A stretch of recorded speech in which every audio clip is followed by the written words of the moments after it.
Welcome back. This half hour being brought to you by Sunbury Motors, 4th Street in Sunbury, Sunbury Motors Kia, routes 11 and 15 in Hummel's Wharf, and online at sunburymotors.com. Ford, Kia, Hyundai, best in new inventory.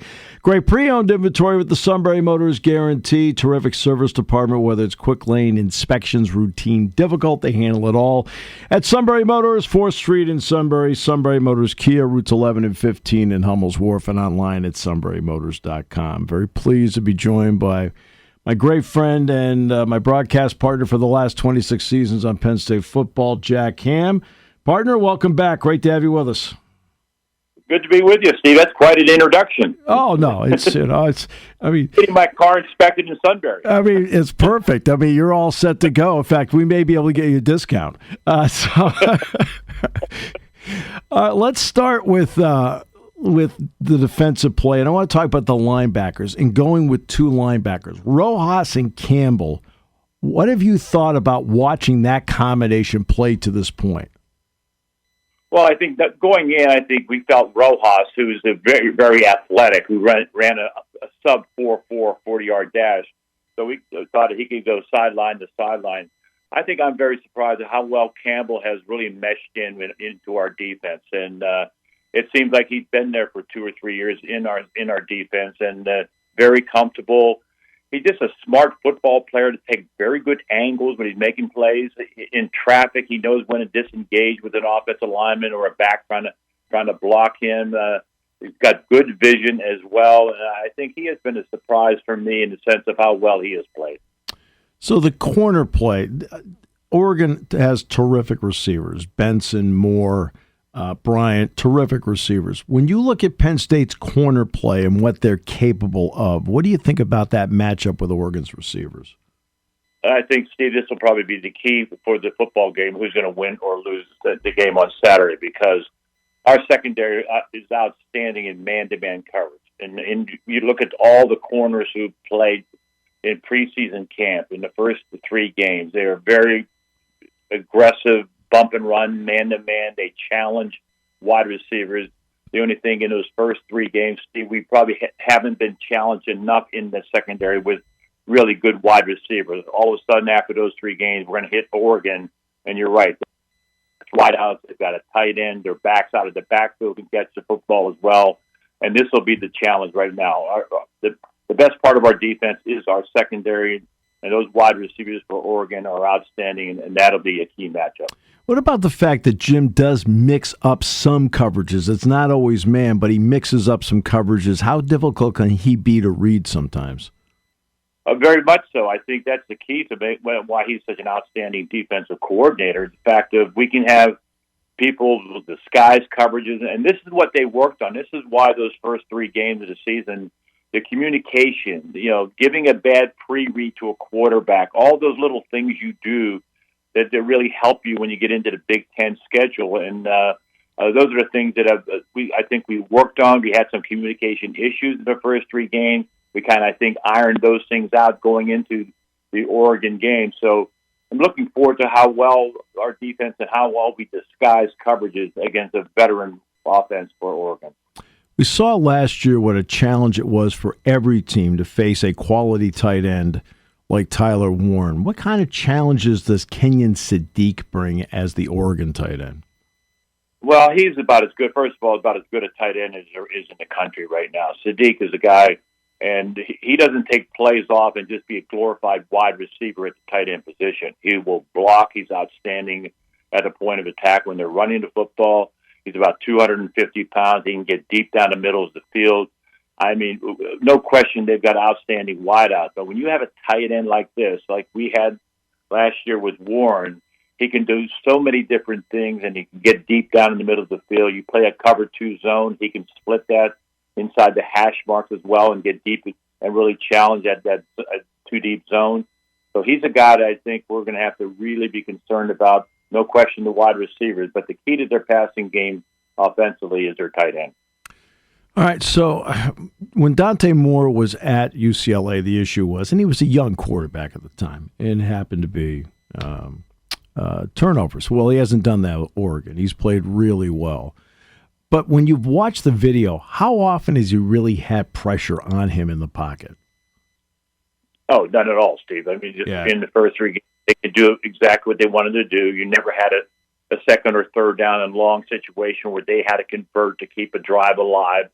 Again, it was too easy for Oregon as well in those first 4 games for them. Right. And so coming to the game, Penn State should put pressure. Our front four has been outstanding. So if we get pressure with 4 people, that'll be advantage Penn State.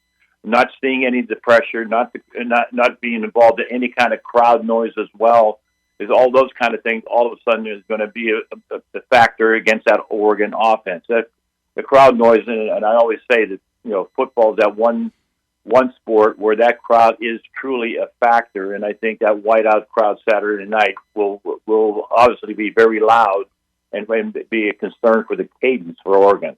Yeah, that's an interesting point, because that's one thing. When you and I did the Ohio State game last year, and I know it was a noon game and not a night game, but it was still extremely loud there. What really impressed me about Ohio State, Jack, is not one time did Ohio State flinch.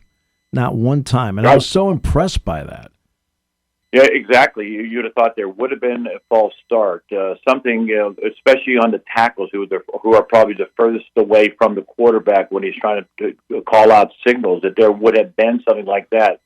Give credit to Ohio State. They came in and they have played in a lot of venues where they have been loud, so I think they were accustomed to it. And you're right, I was surprised how well they did on the offensive side of the ball, not having any kind of mistakes or penalties. We'll see what happens here with Oregon. Got some young people on the offense, especially at wide receiver, and we'll see how they react to this crowd noise. But it's going to be electric at Beaver Stadium, and this is one guy over here you're talking to is looking forward to it. Just one game. Everybody has pointed. The fans have pointed, I think, to this game. And you talk about a benchmark for our season right now. This is it, and it's advantage Penn State to have that game at home. Well, I mean, look, you played in the biggest games. Everybody, there'll be some people like, it's like every other game. In reality, Jack, it's not like every other game. Okay, I mean, and you know it as a player, don't you? Oh, without a doubt. I mean, you can say those words, and you say you try to keep your calm, but you just got to make sure on both offense, on defense, you're not overhyped for something like a game like this. Sometimes. And then you make a mistake, a mental mistake in the secondary or at the linebacker position. Those are the things you got to make sure that you're honed in.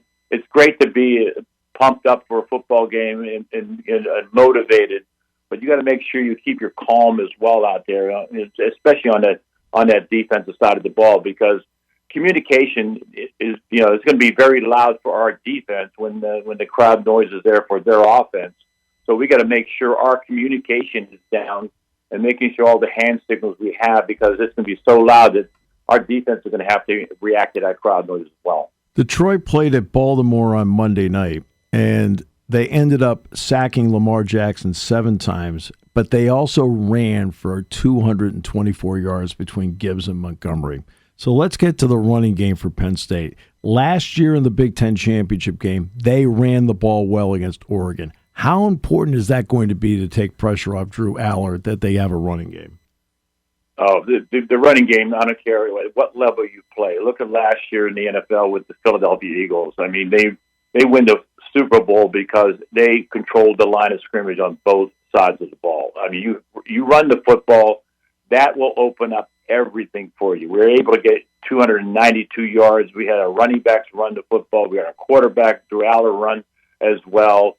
And you can control that. As the game went on, I think we were getting to be more and more control of that football game. The start is where we were, I think, a little bit overwhelmed by the speed of Oregon initially, and we never could get that into that tempo initially. But as the game wore on, and as we ended up controlling the offensive line of scrimmage, I think we were starting to take control. It was only the interception at the end of the game, really, that cost us the football game.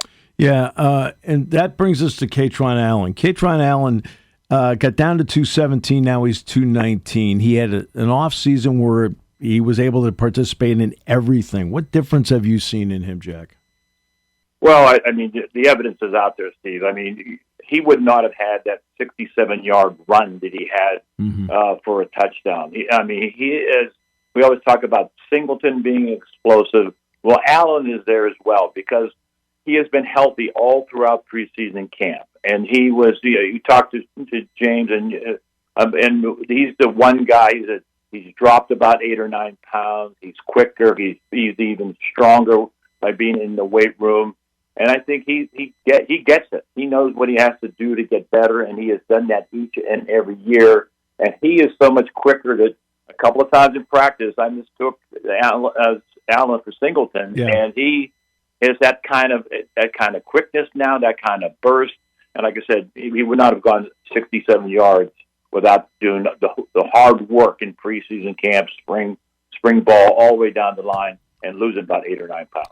So, Drew Aller, to this stage, A, what have you thought? And B, how important is it, look, that you get into big games? You need everybody to play well, but how important is it that your best players also play well? Oh, that is the key. I mean, you're right. In games like this, when they're going to be evenly matched, there's talent on both sides of the football. I mean, you need your big-time players, your standout. I mean, Drew Aller is going to have his best game. And on the defensive side of the ball, deny Dennis Sutton, a guy who's made all kind of plays in the first 3 games. He is going to have to live in the backfield of Oregon for Penn State to be successful. You need those type of players.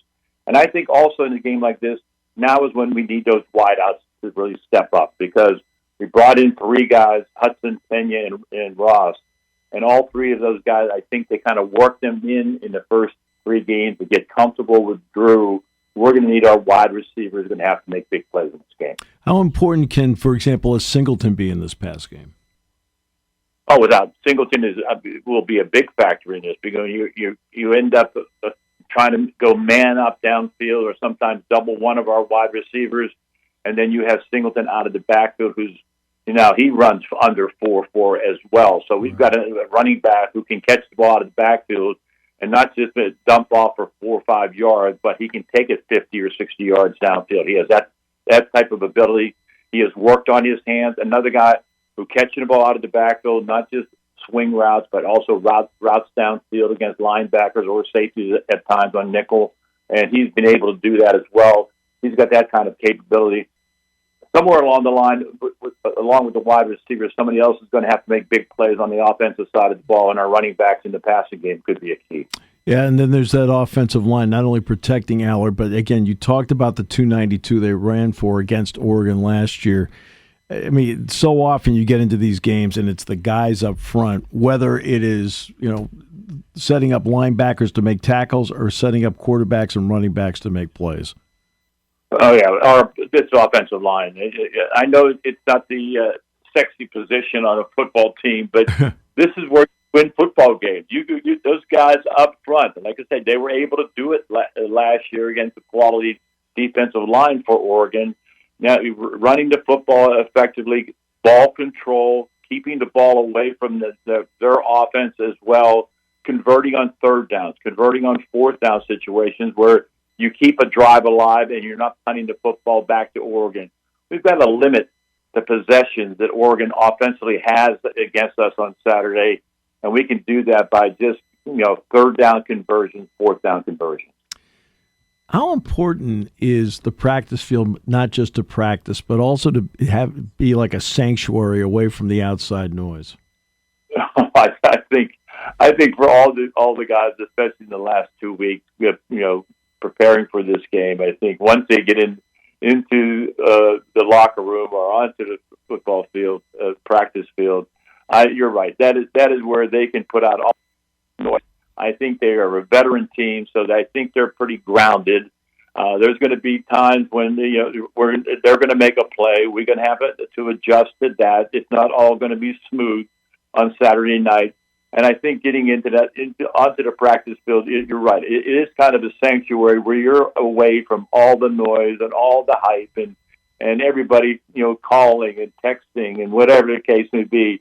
And you're right. The key word is a sanctuary, and I'm sure they enjoy the time when they get on that football practice field to get away from it all. You and I both know that James Franklin is an extremely routine-oriented coach. Game like this, we know it's a big game. The whole world knows it's a big game. How important is that routine for a sense of normalcy heading into a big game? I think that really is a key. You'll play your best football in a big game like this when you keep everything the same. We did that with Chuck Noll preparing for Super Bowls. We weren't on the practice field for 2 hours and a half, and more is not better. Like I said, this is a veteran football team. They've been around a while. They know what they need to do. They've been in big games before. Went throughout the playoffs last year. I think that will help as well. And everybody realizes it's going to be a big game, but keeping that same schedule, the same routine. You don't have to tell the players this is a big game. Trust me, they know it. They know that, and to keep that same routine, I think that's what coaches love.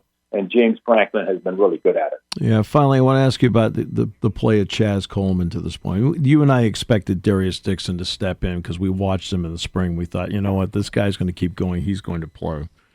What have you seen in Chaz Coleman where he's not going to go out and play 50 plays in the game, but in the plays he's out there, it seems like he's usually effective? What have you seen in him? Well, first of all, the athleticism of Chaz Coleman, it just jumps out at you when you go on the practice field and watch him go through the drills and getting off the mark. He's got that quick twitch coming off that as an edge rusher. And he's also, you forget that he's a freshman, a true freshman. And he's 200, probably close to 250 right now, but so quick off the ball.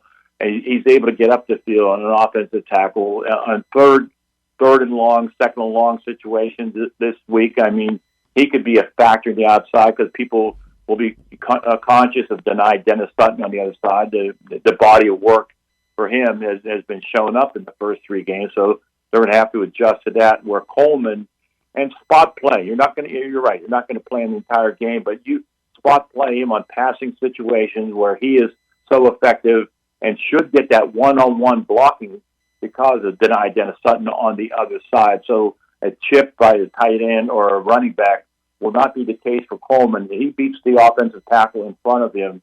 He's got a good shot at the quarterback. Should be a lot of fun.